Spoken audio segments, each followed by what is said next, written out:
Friends, मैं सचिन कुमार अपने और आपके YouTube चैनल एम विदेश के सर पर आपका स्वागत करता हूं।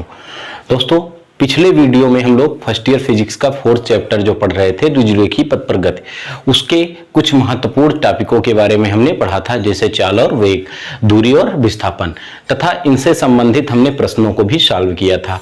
आज हम इसी कड़ी में आगे बढ़ते हैं और पढ़ते हैं अन्य एक और महत्वपूर्ण टॉपिक, त्वरण के बारे में। ये त्वरण क्या होता है, त्वरण कैसे उत्पन्न होता है, त्वरण कितने प्रकार का होता है।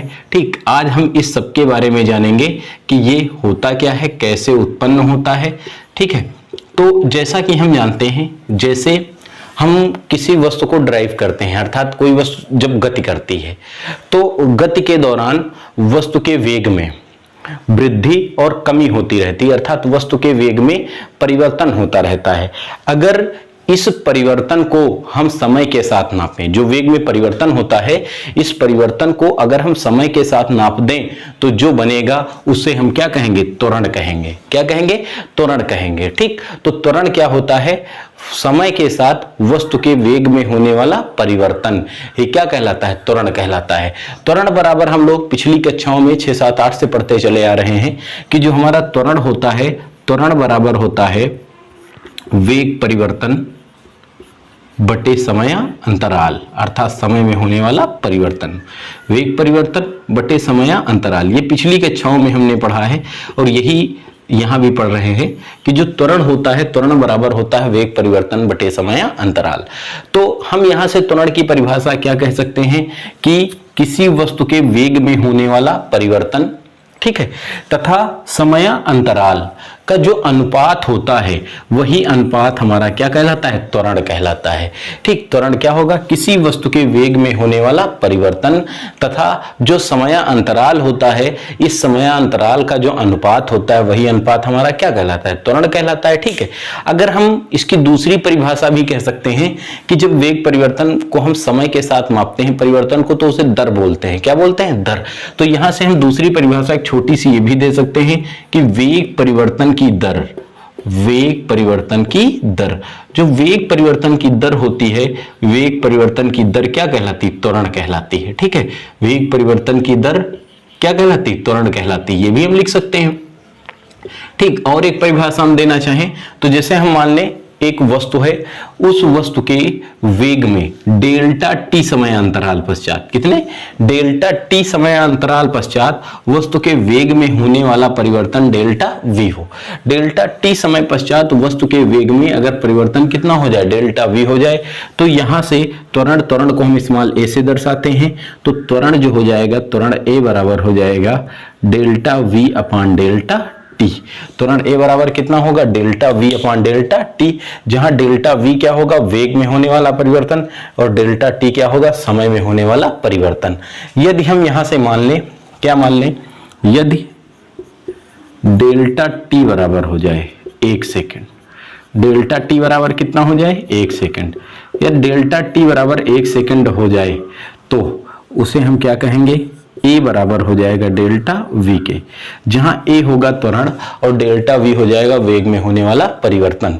और डेल्टा टी बराबर कितना माना है, 1 सेकेंड, तो एक को हम क्या कहेंगे, एकांक कहेंगे। ठीक है, तो हम इसको क्या कह सकते हैं, दूसरी परिभाषा कि एकांक समय में वस्तु के वेग में होने वाला परिवर्तन ये क्या कहलाता है, त्वरण कहलाता है। और इसे किससे दर्शाते हैं, ए से दर्शाते हैं। ठीक, अब अगर हम इसके मात्रक की बात करते हैं, देखिए, और जो वेग परिवर्तन होता है, वेग में परिवर्तन हम कैसे निकालेंगे, जैसे वस्तु का कुछ पहले वेग रहा होगा, जहां से मापना शुरू करेंगे, वहां पर जो वस्तु का वेग लेते हैं उसको हम प्रारंभिक वेग कहते हैं। और कुछ समय पश्चात जो वस्तु का वेग हो जाता है, उस वेग को हम कौन सा वेग कहते हैं, अंतिम वेग कहते हैं। तो जो हम परिवर्तन निकालते हैं, किसी भी वस्तु में जो हम परिवर्तन निकालते हैं, तो परिवर्तन सदैव होता है अंतिम माइनस प्रारंभिक। क्या होता है, अंतिम माइनस प्रारंभिक। तो त्वरण बराबर हम यहां से लिख सकते हैं, त्वरण बराबर वेग परिवर्तन, वेग परिवर्तन के स्थान पर क्या लिखेंगे, अंतिम वेग माइनस प्रारंभिक वेग बटे समय अंतराल। ठीक, अंतिम वेग माइनस प्रारंभिक वेग बटे समय अंतराल। ठीक, ये हम लिखेंगे। जहां अगर यहीं से बात की जाए, अगर हम त्वरण के मात्रक की बात करते हैं तो जो त्वरण का मात्रक होता है वेग परिवर्तन अर्थात वेग ही है, और वेग का मात्रक होता है एमकेएस प्रणाली में मीटर प्रति सेकंड, और जो समय है समय का मात्रक सेकंड होता है। तो जो त्वरण हमारा हो जाएगा, त्वरण का एमकेएस प्रणाली में, किस प्रणाली में? एमकेएस। एमकेएस का मतलब होता है मीटर किलोग्राम सेकंड प्रणाली। तो त्वरण का एमकेएस प्रणाली में जो मात्रक होता है वो होता है मीटर प्रति सेकंड। ठीक, त्वरण का जो एमकेएस प्रणाली होती है उसमें मात्रक होता है मीटर प्रति सेकंड स्क्वायर। और जो हम सीजीएस प्रणाली की बात करेंगे, सी का मतलब सेंटीमीटर, जी का मतलब ग्राम, एस का मतलब सेकंड, सेंटीमीटर ग्राम सेकंड प्रणाली में इसका जो मात्रक होता है वो कितना होता है? सेंटीमीटर प्रति सेकंड स्क्वायर। तो एमकेएस प्रणाली में इसका मात्रक होगा मीटर पर सेकंड स्क्वायर, और सीजीएस प्रणाली में इसका मात्रक हो जाएगा सेंटीमीटर पर सेकंड स्क्वायर। अगर हम इसके विमीय सूत्र की बात करते हैं तो जो इसका विमीय सूत्र होता है वो कितना होता है? LT की पावर -2। तो जो त्वरण होता है, त्वरण का विमीय सूत्र होता है LT की पावर -2, और जो त्वरण है हमारी एक कैसी राशि है? त्वरण हमारी एक सदिश राशि है। कैसी राशि है? त्वरण हमारी एक सदिश राशि है। ठीक है, इतनी चीजें हम लोगों ने त्वरण के बारे में पढ़ा। अब देखिए यहां से भी त्वरण में एक क्वेश्चन पूछा जाता है। त्वरण में क्वेश्चन क्या पूछा गया? जैसे कहा गया एक वस्तु जो थी 40 मीटर पर सेकंड की चाल से गतिमान थी। एक वस्तु 40 मीटर पर सेकंड की चाल से गतिमान थी। कुछ समय पश्चात वस्तु का वेग, जैसे कहा गया 5 सेकंड पश्चात, कितने सेकंड पश्चात? 5 सेकंड पश्चात जो वस्तु का वेग हो गया 60 मीटर पर सेकंड हो गया। वस्तु का वेग कितना हो गया? 60 मीटर पर सेकंड हो गया। तो कहा जाए वस्तु का त्वरण ज्ञात कीजिए। तो यहां से जो वस्तु का त्वरण होगा, वस्तु का त्वरण ए बराबर कितना हो जाएगा? अंतिम वेग माइनस प्रारंभिक वेग बटे समय अंतराल। अंतिम वेग बटे प्रारंभिक वेग बटे समय अंतराल। ठीक, तो त्वरण ए बराबर हो जाएगा, अंतिम वेग कितना है? 60 मीटर पर सेकंड, प्रारंभिक वेग 40 मीटर पर सेकंड, और समय अंतराल कितना है? 5 सेकंड। यह हो जाएगा ए बराबर 20/5, और इसको डिवाइड कर देंगे, 5 चौको 20। जो वस्तु का त्वरण आएगा 4 मीटर पर सेकंड स्क्वायर आएगा। ठीक है, तो देखिए वस्तु के अगर वेग में वृद्धि होती है तो वस्तु के वेग में वृद्धि होगी तो जो हमारा त्वरण होता है वो धनात्मक होता है। त्वरण कैसा होता है? धनात्मक। अगर वस्तु के वेग में वृद्धि होती जाएगी तो वृद्धि होने पर जो हमारा त्वरण होता है, त्वरण सदैव कैसा होता है? धनात्मक होता है। ठीक है, दूसरी बात अगर हम करते हैं, वस्तु के वेग में कमी हो, वस्तु के वेग में क्या हो? कमी हो। जैसे कहा गया पहले वस्तु का वेग 40 मीटर पर सेकंड था, एक वस्तु 40 मीटर पर सेकंड की चाल से गतिमान थी। यहां से कहा गया 5 या कहा गया 10 सेकंड पश्चात, कितने? 10 सेकंड पश्चात अगर वस्तु का वेग 20 मीटर पर सेकंड हो जाए। ठीक है, पहले वस्तु कितने वेग से गतिमान थी? 40 मीटर पर सेकंड से। 10 सेकंड पश्चात वस्तु का वेग कितना हो जाए? 20 मीटर पर सेकंड हो जाए, तो वस्तु में उत्पन्न त्वरण कितना हो जाएगा? तो यहां से देखा जाए वस्तु किस वेग से गतिमान थी? 40 मीटर पर सेकंड से। तो इसका जो प्रारंभिक वेग हो गया, ये प्रारंभिक वेग कितना हो गया? 40 मीटर प्रति सेकंड। और 10 सेकंड पश्चात, अर्थात समय दिया है 10 सेकंड, इस 10 सेकंड पश्चात वस्तु का वेग कितना हो गया? 20 मीटर पर सेकंड हो गया। तो वस्तु का त्वरण कितना होगा? तो त्वरण बराबर हम लिखते हैं, क्या लिखते हैं? त्वरण ए बराबर अंतिम वेग माइनस प्रारंभिक वेग बटे समय अंतराल। तो अंतिम वेग कितना है? 20, और प्रारंभिक वेग कितना है? 40 मीटर पर सेकंड, समय अंतराल कितना है? 10। ए बराबर प्लस माइनस, माइनस घटेगा 20, बड़ी वाली संख्या का चिन्ह लगाते हैं तो बड़ा है 40, इसके साथ माइनस, तो -40 बटे -20 बटा 10, 10 दूना 20। तो ए बराबर -2 मीटर पर सेकंड स्क्वायर। ठीक, यहाँ वेग में कमी हुई, और जब वेग में कमी हुई तो हमारा त्वरण जो हुआ वो ऋणात्मक हुआ। त्वरण कैसा हुआ? ऋणात्मक। और जब त्वरण ऋणात्मक होता है तो उसे हम क्या कहते हैं? मंदन कहते हैं। क्या कहते हैं? मंदन। जब त्वरण धनात्मक होगा तो उसे त्वरण ही कहेंगे, लेकिन जब त्वरण हमारा ऋणात्मक होता है तो उसमें क्या होता है, मंदन हो जाता है। कभी कभी क्वेश्चन आता है कि एक वस्तु जो थी 80 मीटर पर सेकंड की चाल से गतिमान थी, 10 सेकंड पश्चात यदि वस्तु का वेग 40 मीटर पर सेकंड हो जाए तो मंदन ज्ञात कीजिए। तो आपको कंफ्यूज नहीं होना है, अर्थात वहां पर जो वस्तु थी उसके वेग में क्या होगी, कमी, और जो कमी होगी तो त्वरण ऋणात्मक होता है और इसे हम क्या कहते हैं, मंदन कहते हैं। तो इतनी चीजें हमारी त्वरण से संबंधित थी, ये त्वरण से संबंधित न्यूमेरिकल थे। अब हम पढ़ेंगे त्वरण के प्रकार। त्वरण कितने प्रकार का होता है, हम पढ़ेंगे त्वरण के प्रकार। देखिए जैसे हमने वेग और चाल के प्रकार पढ़े थे, तो वेग और चाल जो थी वो मुख्यतः 4 प्रकार की होती थी। जैसे हमने पढ़ा था समान वेग, असमान वेग या परिवर्ती वेग, ठीक है, औसत वेग और तात्क्षणिक वेग। वे हमने वेग में इसके 4 टाइप्स पढ़े थे। लेकिन यहाँ जब हम त्वरण की बात करेंगे तो त्वरण 2 प्रकार का होगा। एक होगा हमारा एक समान त्वरण और एक होगा हमारा असमान त्वरण या परिवर्ती त्वरण। लेकिन यहाँ जो असमान त्वरण या परिवर्ती त्वरण होता है उसे 2 रूपों में व्यक्त किया जाता है। एक को हम कहते हैं औसत त्वरण और एक को हम कहते हैं तात्क्षणिक त्वरण। तो पहले हम सबसे पहले पढ़ते हैं जो होता है वो समान त्वरण क्या होता है। देखिए समान त्वरण के बारे में बताया गया भाई, जैसे समान त्वरण या इसे हम एक समान त्वरण भी कहते हैं, ठीक है, समान त्वरण या एक समान त्वरण, इसको हम कहते हैं यूनिफॉर्म एक्सीलरेशन, ठीक है। अब क्या होता है भाई, जैसे एक हमारी वस्तु थी, एक हमारी वस्तु जो थी वो 40 मीटर पर सेकंड की चाल से गतिमान थी। एक वस्तु हमारी 40 मीटर पर सेकंड की चाल से गतिमान थी, बिंदु ए से 40 मीटर पर सेकंड की चाल से गतिमान थी। 10 सेकंड पश्चात जब वस्तु बी पर पहुंची तो इसका जो वेग हुआ वो हो गया 80 मीटर पर सेकंड। कितना हुआ, 80 मीटर पर सेकंड। फिर जब वस्तु सी पर पहुंची तो 10 सेकंड पश्चात इसका जो वेग हो गया वो हो गया कितना, 80 के बाद हो गया 120 मीटर पर सेकंड, ठीक है। फिर 10 सेकंड पश्चात वस्तु का जो वेग हो गया 160 मीटर पर सेकंड हो गया, ठीक। अब यहाँ से अगर हम त्वरण निकालें तो त्वरण भाई पहले ए से बी के दौरान त्वरण कितना आएगा इसका, 4 मीटर पर सेकंड स्क्वायर। बी से सी के दौरान अगर हम त्वरण निकालेंगे तब भी हमारा कितना आएगा, 4 मीटर पर सेकंड स्क्वायर। और सी से डी के दौरान भी जब हम इसका त्वरण निकालेंगे तो कितना आएगा, 4 मीटर पर सेकंड स्क्वायर होएगा, ठीक है। तो यहाँ पर हमने केवल वृद्धि दिखाई है, अगर आप इसी प्रकार कमी दिखाएंगे तब भी वही होगा, ठीक है। तो एक समान त्वरण क्या होता है, यदि किसी वस्तु के वेग में समान समय अंतरालों में समान वृद्धि होती है, समान वृद्धि या कमी होती है, तो वस्तु में जो उत्पन्न त्वरण होता है उस त्वरण को हम क्या कहते हैं, एक समान त्वरण कहते हैं। क्या कहते हैं, एक समान त्वरण कहते हैं। जब किसी वस्तु के वेग में समान समय अंतरालों में समान वृद्धि या क्या होती, कमी होती है, तो वस्तु में उत्पन्न जो त्वरण होता है उस त्वरण को हम क्या कहते हैं, एक समान त्वरण कहते हैं, ठीक।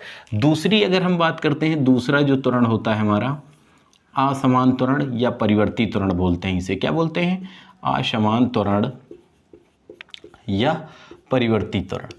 तो असमान त्वरण या परिवर्ती त्वरण जिसे हम कहते हैं नॉन यूनिफॉर्म एक्सीलरेशन या वेरिएबल एक्सीलरेशन, वेरिएबल अर्थात चर त्वरण। चर का मतलब जो परिवर्तित होता रहता है।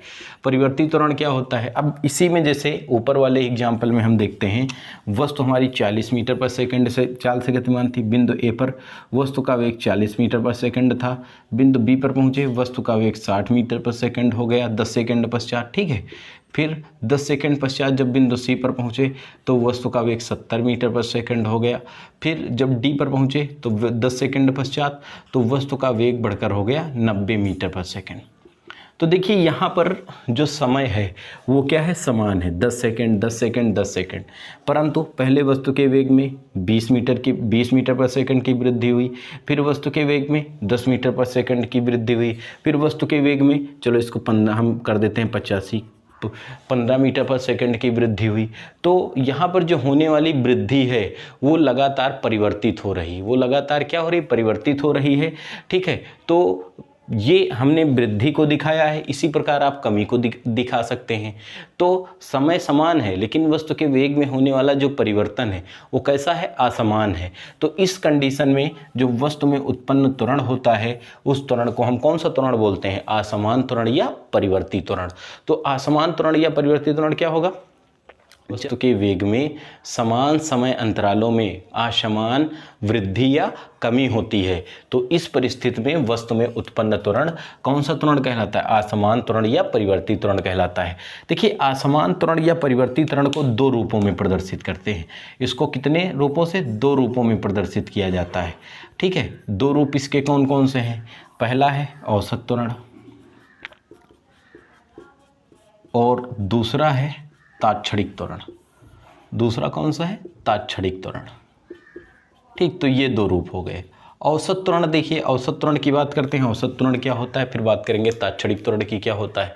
औसत त्वरण हमारा होता है यदि वस्तु हमारी असमान या परिवर्तित त्वरण से गतिमान है। कैसे गतिमान है, असमान या परिवर्तित त्वरण से गतिमान होगी तभी उसमें औसत त्वरण या तात्क्षणिक त्वरण उत्पन्न होगा। ठीक है, तो यहाँ से कहा जाए क्या, यदि हमारी वस्तु जो है परिवर्ती त्वरण से गतिमान है तो परिवर्ती त्वरण से गतिमान, ठीक है, परिवर्ती त्वरण से गतिमान वस्तु के वेग में एक निश्चित समय अंतराल में होने वाला परिवर्तन तथा समय अंतराल का जो अनुपात होता है वही अनुपात हमारा क्या कहलाता है, औसत त्वरण कहलाता है। तो औसत त्वरण क्या होगा, परिवर्ती वेग से गतिमान किसी वस्तु के वेग में कि निश्चित समय अंतराल में होने वाला परिवर्तन तथा समय अंतराल का जो अनुपात होता है वही अनुपात क्या कहलाता है, औसत त्वरण कहलाता है। तात्क्षणिक त्वरण की बात करते हैं तो तात्क्षणिक त्वरण क्या होता है, ये भी कब उत्पन्न होगा, जब वस्तु कैसे गति करेगी, परिवर्ती वेग से गति करेगी। परिवर्ती त्वरण से गतिमान, ठीक, किसी वस्तु का किसी क्षण विशेष पर जो त्वरण होता है वही त्वरण हमारा क्या कहलाता है, तात्क्षणिक त्वरण कहलाता है। जैसे हमने कहा एक वस्तु में के वेग में डेल्टा टी समय में होने वाला परिवर्तन कितना हो, डेल्टा वी।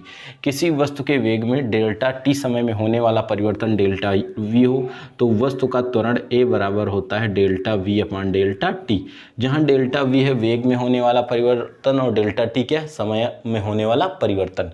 यदि यहाँ से कहें हम, यदि डेल्टा टी अत्यंत सूक्ष्म हो, डेल्टा टी टेंड्स टू 0 हो तो उस कंडीशन में क्या हो जाएगा, ए बराबर limit delta t tends to 0 delta v upon delta t, और ये हमारा कहलाएगा ए बराबर d v upon d t. तो यही जो त्वरण होगा, कौन सा त्वरण, तात्क्षणिक त्वरण कहलाएगा, जहाँ डेल्टा वी डी वी वेग में होने वाला परिवर्तन और डी टी त्वरण में होने समय में होने वाला परिवर्तन। अभी हमने पढ़ा है, क्या पढ़ा है, चूँकि v बराबर होता है D S upon d T, इसलिए हम यहाँ से कितना लिख सकते हैं, a बराबर d upon d T, v के स्थान पर कितना लिख सकते हैं, D S upon d t. तो इसको हम लिख सकते हैं a बराबर d2s upon d T square, ये भी हम इसके स्थान पर लिख सकते हैं। ठीक, तो इन दोनों से संबंधित एक न्यूमेरिकल जो होता है वो अक्सर आपको हर कम एग्जाम में मिलेगा। तो हम आगे क्या करते हैं, इन दोनों सूत्रों से संबंधित न्यूमेरिकल को सॉल्व करते हैं। किसी वस्तु का विस्थापन समीकरण दिया गया है x बराबर 4t square plus 2t plus 1, ठीक, जहाँ कहा जा रहा है x मीटर में तथा t सेकंड में है। कह रहा ज्ञात कीजिए t बराबर 2 सेकंड में वेग तथा t बराबर 1 सेकंड में वस्तु का त्वरण। तो ये जो हमारा विस्थापन समीकरण दिया गया है x बराबर 4t square plus 2t plus 1, ये हमारा विस्थापन समीकरण है। ठीक है, तो इस समीकरण में विस्थापन दिया है, अगर हम इसके परिवर्तन की दर निकाल लें तो जो विस्थापन परिवर्तन की दर होती है उसे ही हम क्या कहते हैं, वेग कहते हैं। ठीक है, तो विस्थापन परिवर्तन की जो दर होती है वही क्या कहलाती है, वेग कहलाती है। तो इसके लिए हम इसका क्या कर दें, t के सापेक्ष अवकलन कर दें। ठीक है, तो t के सापेक्ष अवकलन करने पर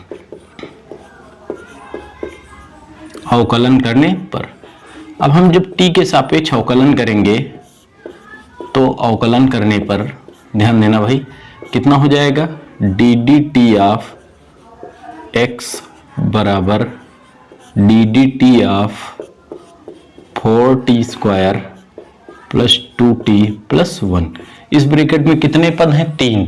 तो जब ये ब्रैकेट खुलेगा तो डी बाई डी टी का गुणा इन सब में होगा भाई। तो ये हो जाएगा dx अपॉन डी टी बराबर D D T of 4t square plus D D T of 2t plus D D T of 1। ठीक, तो इसमें जितनी भी अचर संख्याएं हैं, अचर संख्या मतलब संख्याएं जो है, उन सबको हम समाकलन से अवकलन से बाहर कर देंगे। तो ये कितना होगा? dx अपॉन डी टी, यहां पर अचर संख्या 4 है, ये अवकलन से बाहर हो जाएगी, D D T of 4 plus T square. यहां पर अचर संख्या क्या है? 2, ये अवकलन से बाहर हो जाएगी, ये 2 डी डी टी ऑफ हो जाएगी ये टी प्लस 1 को बाहर कर देंगे, ये लिखेंगे डी डी टी। 0 लिख नहीं सकते हैं, 1 लिखेंगे। ठीक है, तो देखिए 1 और 1 के स्थान पर हम लिख सकते हैं किसके सापेक्ष अवकलन कर रहे हो? t। तो इसको हम t की घात 0 लिख सकते हैं। क्यों लिख सकते हैं? देखिए अगर किसी संख्या की घात 0 होती है तो उसका अवकलन उसका मान कितना होता है? 1 होता है। अब हम अवकलन का फार्मूला लगा देंगे। देखिए अवकलन का फार्मूला हम लोगों ने पढ़ा है, क्या होता है? D D T of D D x of x की पावर n बराबर जो घात होती है वो आगे आ जाती है और घात से घट जाता है। ठीक है, तो यहां पर हम क्या कर रहे हैं? x के सापेक्ष x की घात n का अवकलन कर रहे हैं। तो जब x के सापेक्ष x की घात का अवकलन किया तो जो घात थी वो गुणांक बन गया और घात से क्या हुआ? घट गया। तो यहां पर हम t के सापेक्ष अवकलन कर रहे हैं। किसके सापेक्ष? t के सापेक्ष कर रहे हैं टी स्क्वायर का, t के सापेक्ष t का, t के सापेक्ष t की घात 0 का। तो जब हम अवकलन करेंगे तो जो घात होती है वो क्या बन जाती है? गुणांक बन जाती है। ठीक है, तो यहां से देखिए कितना हो जाएगा? dx अपॉन dt बराबर, ये 4 था ही, ये 2 इसका आगे आ जाएगा, 2 इंटू टी की पावर 2 माइनस 1 प्लस 2 इंटू 1 आगे आ जाएगा, ये हो जाएगा t की घात 1 माइनस 1। ठीक है, प्लस यहां से कितना हो जाएगा? 1, ये 0 आगे आपका आ जाएगा और t की घात हो जाएगा 0 माइनस 1। यहां से कितना होगा? dx अपॉन dt बराबर 4 दूना 8। ठीक, t घात 2 माइनस 1 घटेगा, t बचेगा, प्लस 2 1 कम 2 और गुणे t की घात 0, और जिसकी घात 0 अभी उसका मान कितना होता है? 1 होता है, गुणे 1 और ये पूरा पार्ट आपका 0 हो जाएगा। यहां से हमने 1 क्यों लिखा था? क्योंकि t की घात 0 बराबर 1, किसी संख्या की घात 0 तो उसका मान 1। यहां पर भी इसकी t की घात 0 हो जाएगी, इसका मान 1 हो जाएगा। ठीक है, तो ये dx अपॉन dt बराबर 8t प्लस 2 हो जाएगा। ठीक, यहां से अगर हम मान लें t बराबर 2 सेकंड पर, t बराबर 2 सेकंड में निकालना है, तो t बराबर 2 सेकंड के लिए ये जो हमारा समीकरण है, इस समीकरण में t के स्थान पर कितना रखेंगे? 2। तो ये हो जाएगा dx अपॉन dt बराबर 8 इंटू 2 प्लस 2, 8 दूनी 16, 16 2 18। तो ये जो यहाँ से dx अपॉन dt की वैल्यू आएगी वो कितनी आएगी? 18 मीटर प्रति सेकंड। देखिए चूंकि हम लोगों ने पढ़ा है v बराबर होता है dx अपॉन dt। v क्या है? वेग, और dx अपॉन dt क्या है? विस्थापन परिवर्तन की दर। तो विस्थापन परिवर्तन की दर वेग के बराबर हो जाएगी, तो v बराबर यहाँ कितना लिख सकते हैं? 18। तो ये हो जाएगा हमारा 18 मीटर प्रति सेकंड। तो t बराबर 2 सेकंड पर वस्तु का वेग कितना हो गया? 18 मीटर प्रति सेकंड हो गया। ठीक, अब हम देखिए त्वरण की बात करते हैं। जो त्वरण हमारा होता है, त्वरण के लिए v बराबर हमारा आएगा, देखिए त्वरण a बराबर v बराबर त्वरण के लिए अब हम निकालेंगे। त्वरण निकालने के लिए वेग, ये जो dx अपॉन dt होता है, समीकरण 1 मान लें इसे, जो dx अपॉन dt है वो किसके बराबर है? v के बराबर है। ठीक, तो यहां से dx अपॉन dt के स्थान पर हम कितना लिख सकते हैं? समीकरण 1 से v लिख सकते हैं। तो v बराबर dx अपॉन dt वेग के बराबर है, इसलिए हम यहाँ v लिख सकते हैं। ठीक, तो v बराबर कितना होगा? 8t plus 2। अब इसका हम क्या करेंगे? t के सापेक्ष अवकलन, t के सापेक्ष अवकलन करेंगे पुनः। तो कितना हो जाएगा? dv अपॉन dt बराबर dd ऑफ 8t प्लस 2। ये हो जाएगा dv अपॉन dt बराबर 8 हो गया हमारा समाकलन अवकलन से बाहर, dt ऑफ t की घात 1 प्लस dt ऑफ 2 को कर दिया बाहर, t की घात 0। तो ये कितना होगा? dv अपॉन dt बराबर 8 इंटू 1 इंटू टी की घात 1 minus 1 plus 2 into 0 into T की पावर 0 माइनस 1, यही तो होगा भाई। यहां से कितना हो जाएगा, dv अपॉन dt बराबर 8, टी की घात 0 का मतलब 1, तो ये हो जाएगा 8। ठीक, चूंकि हमें पता है त्वरण जो होता है तो कितने पर निकालना है, t बराबर 1 सेकेंड पर। t बराबर 1 सेकेंड पर कितना आएगा, dv अपॉन dt बराबर 8। ठीक, चूंकि हम जानते हैं, क्या जानते हैं, जो त्वरण होता है a बराबर होता है dv अपॉन dt, इसलिए a बराबर dv अपॉन dt का मान कितना है, 8 मीटर पर सेकंड स्क्वायर। ये वस्तु में उत्पन्न त्वरण और ये हो जाएगा वस्तु में उत्पन्न वेग। तो जब अगर विस्थापन समीकरण दिया होता है तो हम निम्नलिखित तरीके से वस्तु का वेग और समीकरण, वेग और त्वरण निकालते हैं। एक क्वेश्चन दिया गया है, एक वस्तु का विस्थापन समीकरण x बराबर 5t cube plus 2t square plus 4t plus 1 है, जहां 1 में x मीटर तथा t क्या है, सेकंड है। कह रहा है t बराबर 2 सेकंड पर, t बराबर 2 सेकंड पर वस्तु का वेग तथा त्वरण क्या निकालना है, ज्ञात कीजिए। कह रहा है t बराबर 2 सेकंड पर वस्तु का वेग तथा त्वरण ज्ञात कीजिए। क्वेश्चन नंबर 2 दिया है, एक वस्तु 160 मीटर पर सेकंड से गतिमान है।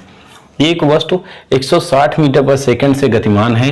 10 सेकंड पश्चात वस्तु का वेग 40 मीटर पर सेकंड हो। 10 सेकंड पश्चात वस्तु का वेग 40 मीटर पर सेकंड हो तो वस्तु का त्वरण ज्ञात कीजिए। ये 2 क्वेश्चन आपको कमेंट बॉक्स में इनके आंसर देने हैं।